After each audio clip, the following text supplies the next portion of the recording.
तो इस हफ्ते का रिपोर्ट कार्ड हो गया है आउट, क्योंकि आज है गुरुवार और शुक्रवार से फिल्मी दुनिया का नया हफ्ता शुरू हो जाता है। तो कौन सी फिल्म कहां टिकी है, तेरी बातों में ऐसा उलझा जिया कितना कमा पाई, फाइटर कहां तक पहुंची, इन सब पर एपिसोड लेकर आ गया हूं मैं मनीष शर्मा और आप देख रहे हैं जनगण मन रिएक्ट्स यानी @JGM रिएक्ट्स।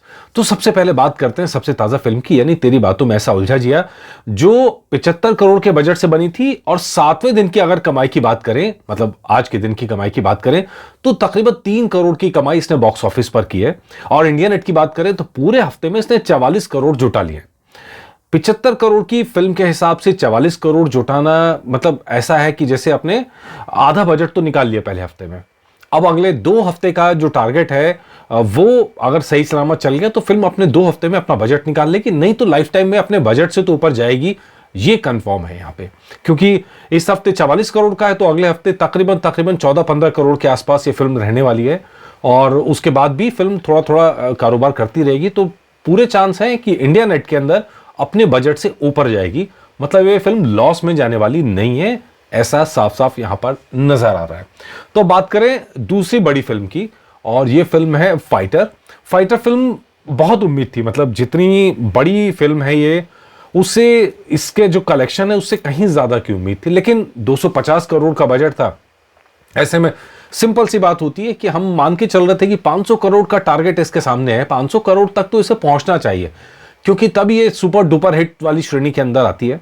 हालांकि ऐसा हुआ नहीं है। डे 22 में इसने 2 करोड़ 30 लाख रुपए कमाए हैं और इंडिया नेट के अंदर बात करें तो 200 करोड़ का आंकड़ा इसने पार कर लिया। अब यहां बात आती है साल 2024 की। अगर हम बात करें तो साल 2024 में 200 करोड़ कमाने वाली पहली फिल्म बन गई है। बजट को एकदम साइड में रख के अभी बात करते हैं तो 200 करोड़ से ऊपर कमाने वाली पहली फिल्म बन गई है फाइटर। अब सवाल यह है कि प्रॉफिट में रहेगी कि लॉस में रहेगी। अब इसके 2 पैमाने हैं, आप इंडिया नेट को देखते हैं, वर्ल्ड वाइड को देखते हैं और ओवरऑल प्रॉफिट को देखते हैं। और अगर आप इंडिया नेट की बात करते हैं तो अपना बजट नहीं निकाल पाएगी, किसी हालत में निकाल नहीं सकती, क्योंकि 200 करोड़ है, इसमें 40% डिस्ट्रीब्यूशन फीस हटा दो, है ना, उसके बाद 160 करोड़ बचता है। फिर इस तो मतलब इंडिया नेट में तो आपका देखा नहीं पहुंचती है, फिर वर्ल्ड वाइड में तकरीबन मोटा मोटा 50% आप कम कर दो, वो आप जोड़ लो इसमें। और फिर प्रॉफिट की बात आती है तो प्रॉफिट की बात आएगी आपकी सैटेलाइट राइट है, डिजिटल राइट है, म्यूजिक राइट्स हैं, सब चीजें मिला के ओवरऑल प्रॉफिट में फिल्म जरूर रहेगी। और लेकिन इंडिया नेट के अंदर अपने बजट से ऊपर नहीं जा रही है, ऐसा साफ साफ नजर आ रहा है। उसकी वजह क्या आप वो समझ लीजिए। पहले वीक में फिल्म ने कमाई थी 146 करोड़, बम्पर ओपनिंग थी, बम्पर। पहले 4 दिन तो एक्स्ट्रा ऑर्डिनरी, तो उसके बाद वीक 2 में सिर्फ 41 करोड़ रह गए। वीक 3 में फिल्म आई तो 15 करोड़। अब ध्यान दीजिएगा, जिस दिन पहले दिन फिल्म आई थी तो जो पहले हफ्ते का मैं प्रेडिक्शन कर रहा था उसके हिसाब से एकदम एक्यूरेट बैठा है। मैंने कहा था तकरीबन 40 से 45 करोड़ के बीच सेकंड वीक और 15 करोड़ थर्ड वीक, तो वही उसी लाइन पर है। तो इस लाइन पे आप आगे जाएंगे तो लाइफ टाइम इसका प्रोडिक्शन रहेगा 225 करोड़ के आसपास। ये फिल्म इससे ऊपर नहीं जाएगी और 250 करोड़ का आंकड़ा इंडिया नेट में तो नहीं छूने वाली है। लेकिन फिर मैं कह रहा हूं कि अब ओवरऑल प्रॉफिटेबल रहेगी। हाँ भाई, satellite right, digital right, music right, world wide सब जोड़ दो तो फिल्म प्रॉफिट में रहेगी, लॉस में नहीं रहेगी। लेकिन इंडिया नेट के अंदर अपना बजट नहीं निकाल पा रही है, ये एकदम क्लियर है। अब उस फिल्म की बात जो ना सिर्फ अपना बजट निकाल रही है बल्कि प्रोड्यूसर्स को जम के कमाई करके दे रही है। और जो फिल्म ऐसी होती है वो सुपर हिट फिल्म कहलाती है, ब्लॉकबस्टर कहलाती है। और वो 2024 में एक ही फिल्म है अब तक, वो है हनुमान। हनुमान 55 करोड़ 60 करोड़ के बजट में बनी थी। हालांकि बहुत एक्यूरेट बजट नहीं है, कुछ तो लोग कम भी बताते हैं, लेकिन जो सही बजट है वो यही है, 55-60 करोड़ के आसपास। 35वें दिन फिल्म चल रही है और 40 लाख रुपए कमाए हैं। मतलब वो बंपर कमाई तो अब नहीं रही, लेकिन सिनेमा हॉल भी कम हो गया, ऑक्यूपेंसी रेट लेकिन अब भी ठीक ठाक निकल आता है सैटरडे संडेज में। तो अब इंडिया नेट में अगर ओवरऑल कमाई की बात करें तो 197 करोड़ कमा लिए हैं, 197 करोड़। और अगर इसके लाइफ टाइम प्रेडिक्शन की बात करेंगे तो ये फिल्म कहीं ना कहीं मुझे लगता है 200 करोड़ से ऊपर ही जाएगी, 200 करोड़ तो छू ही लेगी। वजह आप देखिए क्यों हनुमान ने इतना कमा लिया जबकि छोटे बजट की फिल्म थी। पहले हफ्ते में इसने कमाए थे सिर्फ 90 करोड़ रुपए। अब जब फाइटर से आप कंपैरिजन करते हैं, फाइटर ने 146 करोड़ मारे थे पहले हफ्ते में, इसने सिर्फ 90 करोड़ कमाए थे। लेकिन दूसरे हफ्ते में हनुमान ने कमाए 60 करोड़, अब दूसरे हफ्ते में फाइटर रह गए 41 करोड़। इसी तरह आप कंपैरिजन करेंगे थर्ड वीक का, थर्ड वीक ने इसमें कमाए 30 करोड़ और फाइटर रह गए यहां पे 15 करोड़।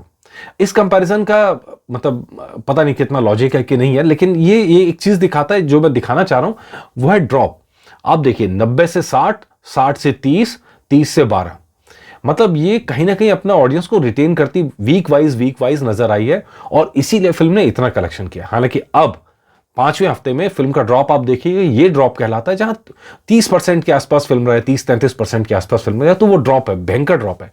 अगर उससे ऊपर जाता है 40-45%, 50%, तो वो रिटेन कर रहा है। तो ये फिल्म ने अच्छा खासा रिटेन किया, और इसीलिए वो 200 करोड़ के आंकड़े पर पहुंची, छोटे बजट के बाद भी। अब यहां एक फिल्म जो 55-60 करोड़ की फिल्म है वो 200 करोड़ कमा रही है, ठीक है। तो इंडिया नेट के अंदर अगर हम बात करें तो भरपूर प्रॉफिटेबल फिल्म है। सैटेलाइट राइट, डिजिटल राइट तो सब इसके भी बिकेंगे, म्यूजिक राइट तो इसके भी जाएंगे, तो वो तो अलग प्रॉफिट है। वहीं 250 करोड़ की film 225 crore life time prediction पर रुक जाएगी। तो ये है कहानी ओवरऑल उन फिल्मों की जो फिल्में इस साल अच्छा कर रही हैं और जिसने हिंदी में भी बिजनेस किया है। अब यहां से बात आगे फरवरी की जो मोस्ट अवेटेड फिल्म है, तो फरवरी की मोस्ट अवेटेड फिल्मों में मुझे लग रहा है 2 ही नाम है। एक तो क्रैक फिल्म है विद्युत जामवाल की, और दूसरा आर्टिकल 370। मुझे लग रहा है आर्टिकल 370 बहुतों को हैरान करेगी।